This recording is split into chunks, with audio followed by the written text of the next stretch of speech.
As I am thinking about portability and going back to work after summer break, I really just had to consider and then of course talk about the Plum Paper staple bound planners. I feel like not everyone talks about or shares these planners a lot. They're like a little hidden gem from Plum Paper. They're really fantastic, so I wanted to share those with you guys.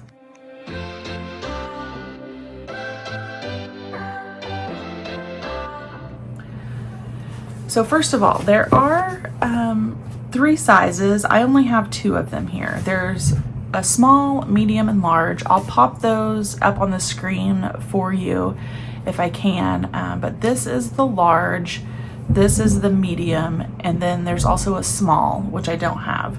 And just to give you kind of a size comparison to something maybe you're familiar with, we'll compare this to the 7x9 and A5, and maybe just the 8.5x11 as well. So this is a coil bound 7x9 planner, and then this is a coiled 8.5x11 planner. So you can kind of see there side by side, and really this is pretty much the same size as an 8.5x11. And then this is that medium one, and it's a little bit smaller, but the actual paper product is not, if that makes sense. So the medium is about a 7x9 page. The large is basically an 8.5x11 page.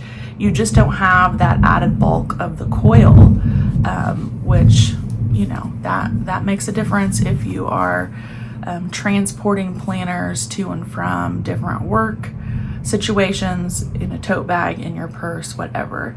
So you still get the planner real estate to plan in these planners as far as the layout goes, with something you're familiar with, but you don't have the bulky coil. This is the A5 size coil, so we'll stack that up too so you can see. The medium is bigger page-wise than the A5, but when you have the added coil there, you can see it's still, the A5 is still a little bit wider than their medium staple bound. So that will give you an idea, I think, on sizing, at least for the large and the medium here next to other products. And let's go ahead and dive into the inside layouts. We'll just take a look here at this large version. You can see the front is customizable. So if you love Plum Paper like I do for the customization options, you're going to be happy, because those things are, some of them anyway, available in the staple bound products as well. This particular one is a 6-month planner. You can personalize some of the things in here. So go online. You know, if you're familiar with Plum Paper, they offer so many customizations that it's pretty much impossible for me to list all of the options. And then those vary depending on if you're getting like a monthly or a weekly or a daily or a coil bound or a staple bound. So definitely check those out. I'm going to put a direct link for the staple bound products. That way you can search directly there and just kind of see or browse what they have. This one that I ordered is basically a weekly view on the right, and then a dashboard for your week over here. So it's a horizontal weekly, and Saturday, Sunday do share a little page, or they do share a section rather down there. And then you have your weeks, which is the majority of this layout because that's what I picked. So this one does not have a month view with it, other than this little section at the front. So you have your 6 sections. So you do, you know, this would be 1 month, this would be 1 month, this would be 1 month, but it is a 6-month book. So you only have 6 of those sections. And yeah, it looks a little different than like a calendar. But that is one of the options for the large weekly layouts. And I'm gonna be planning in one of these today, probably the daily, which is what I got here in this medium size. So this is the daily option. On this one, you do still get your special dates, ideas, plans, and goals. I actually used this back in May, a couple years ago maybe, just to do like a fun spread with wacky holidays. And then it goes from the month view to your daily pages. So I was doing just some ink pen in here. I said a couple years ago, let's see how close I was. April 2023. So these have been sitting on my shelf, but they intrigued me. I wanted to pick them back up and at least play around while I have one more week of summer break. So let's see, I thought it had more than one monthly in here, since this is, there it is. So we have another month view here. You can see it's undated, Sunday start, notes column, and then since I picked the daily layout, the first page after that is in fact the daily page. So let's compare this to the coil bound daily, because I do have that as well. So here's the coil bound daily. It is in a undated option, and you can see it's the same layout. So this is an A5 though, and this is the medium staple bound. But if you find a layout that you really love and you don't want it on a coil, that might be an option for you. So make sure you check. So if you love this A5 daily, I think this would be a good crossover. It's just a little bit bigger, but all the same sections here. So we have the priorities and the day and the notes, thoughts and inspiration, a to-do list, and gratitude. Okay, so I wanted to share that with you just so you know that they're out there. I don't think a lot of people do. I'm curious, have you heard of Plum Paper staple bound, or am I just kind of living under a rock, which is quite possible. I do also have a video up on basically every layout that Plum Paper offers. I'll link that video for you. So if you're looking for a Plum Paper planner, that might be a good place to start to see more of your options, where this video is more focusing on these staple bounds. And I think for today, we're also going to try out a sticker kit, just so you can have an idea on spacing. So again, this is the medium. Let's see how this PlannerKate make your own monthly in the A5 size works in here. We're going to see if we can make this work. Let's go ahead and dive in here. I do need a planner to reference because I don't do well without looking at dates. Looks like August 1st is on a Friday, so we'll go ahead and do this as an August monthly. Let's put this down here on the first Friday, just as a placeholder for my dates.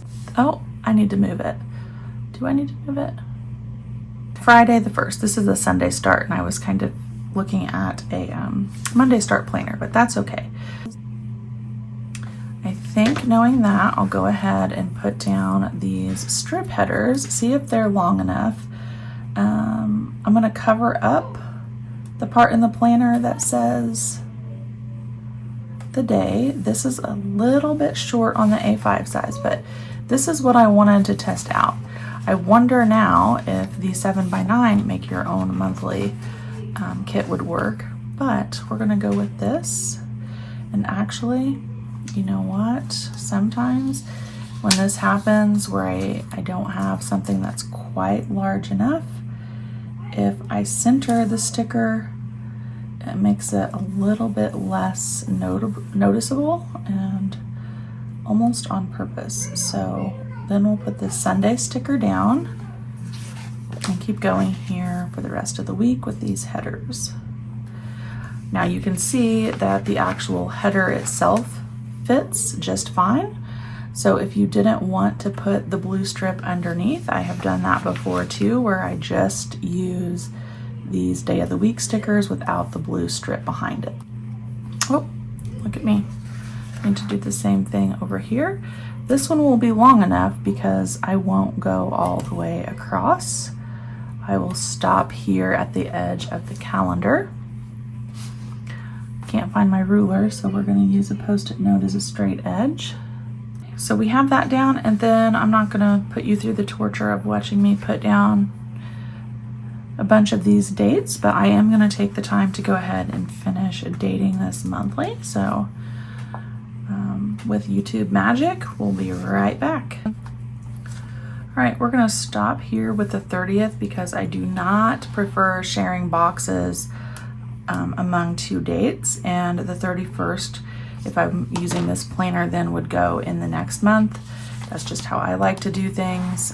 Personal preference there, of course. And then these are made for being like a header. However, I'm going to use this to cover up these boxes that are not in the month. Let's see if I can make that work. Okay, so this I'm going to trim and then use the second strip so that I have a full box to cover instead of it being too short, if that makes sense. I think I can make this work.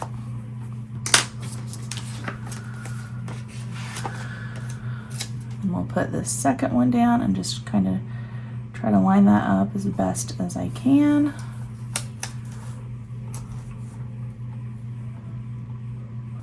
And do we want to go over to this Thursday? That would be in July. I think we do.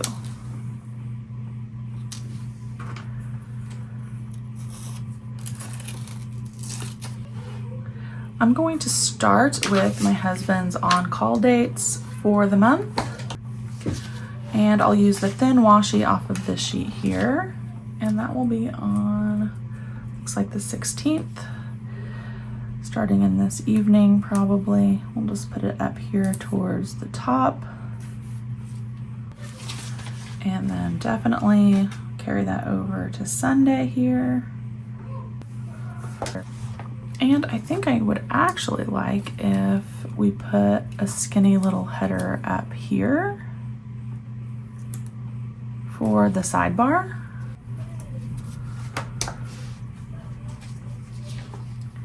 And we'll want to label that. So we'll just do a basic label here. And then I'm going to just prep a bunch of these labels, a mix of the appointment labels, the skinny labels, and then some that are a little bit wider with all of the August plans. That will save us a little bit of time. And then maybe we can chat about why a staple bound planner versus a coil would be a good option for, I think, a lot of people actually. All right, give me just a minute. All right, I think that is a lot of what I have for August, but this video was more to like show you about the staple bounds and how these kits work. So I'm not super concerned about getting everything I need on this planner because I don't think I'm going to actually be using this as my specific personal planner as of yet, but you know, everything is a possibility with me. You can see here the A5 make your own monthly, plenty of room. They don't go from edge to edge. So if you like a little white space in your month view or week view, I personally do. I like white space. I don't like it when everything is touching edge to edge. So this is a preference for me. Personally, you'll have to let me know what you think. And it does not matter for me what the planner brand is. I need the white space. I love stickers, clearly. I just don't like when it's like back to back, edge to edge. So we need some breathing room. And you can tell I am kind of putting these depending on time. So I moved this one. So like 8 a.m. goes above the 10 a.m. Obviously, sometimes that doesn't work if I just have too many things going on around the same time on the same day, but usually I can make it work. See it like this. This is 2 things on one day, but they both fit. And then we'll finish up here with the rodeo. And I think that gives us a good idea of how these make your own monthly kits are going to work. Let's look at what the scripts look like on here. So we'll go ahead and put the paydays down. Plenty of room for those for sure. All right, guys, let's chat a little bit about what makes a staple bound a good option. I think this is a good time to talk about that. Okay, so we've kind of already hit on this first one a little bit, and that is the fact that these are a more minimal profile and they are more portable. So, you know, this has 6 months of dailies. I think this has 2 months of dailies, but a substantial difference in size, especially when you take away the coil. So I think that's one reason people are really drawn to bound books in general. These are staple bound. So some bound books that you see might be bound with like adhesive or string, or they might be sewn like a traveler's notebook, but these are staple bound, and the only place that you see that staple is on the very middle seam. So no matter what other page you're on, you're not going to see the staple. And then they are on the outside binding here. You can see the staples. If that's something that bothered you, you could definitely like just put some washi over the edge. I think that would be really cute actually, but I don't mind seeing the staples. The other reason I think people are more drawn to these bound books versus a coil bound or some other type of large binding like the coil would be that they take these to work, and this is just an opinion, I've heard this before, that these look a little more professional versus busting out like an Erin Condren teacher planner with all these stickers. Now, total personal preference, and let me tell you personally, I have no qualms about pulling out my stickers and my planners at work. So depending maybe on what type of job you have, you might prefer the look of the bound planners over something else. The other thing is just what you see here, and that is that they lay flat. So no matter if you're left-handed or you're right-handed, you can write straight across this page. You can get right up to the edge, and you're gonna have nothing in the way like a coil to make you have to hold your pen a different way or impact your handwriting at all. It's just a very nice writing experience. That is something that I agree with. It's one of the reasons I love my traveler's notebooks, and I've talked about that before. I'm not always sitting at a desk, so I do like something that lays flat and I don't have to finagle around the coil if I'm planning not at home at my desk, because obviously from watching my videos, you know I use coil bound planners as well, and that doesn't bother me for like a home planner. Sometimes I make up these rules for myself that really don't need to be there per se, but that's a peek inside of my brain. So I wanted to share that with you. Those are 3 reasons I think that bound planners are a great option. So you'll have to let me know if you're considering trying a bound planner, specifically if you're gonna look at the Plum Paper Staple Bound. I think they're a fabulous option. Hopefully the sticker testing helped, and thank you guys for hanging out, and I'll see you back next time.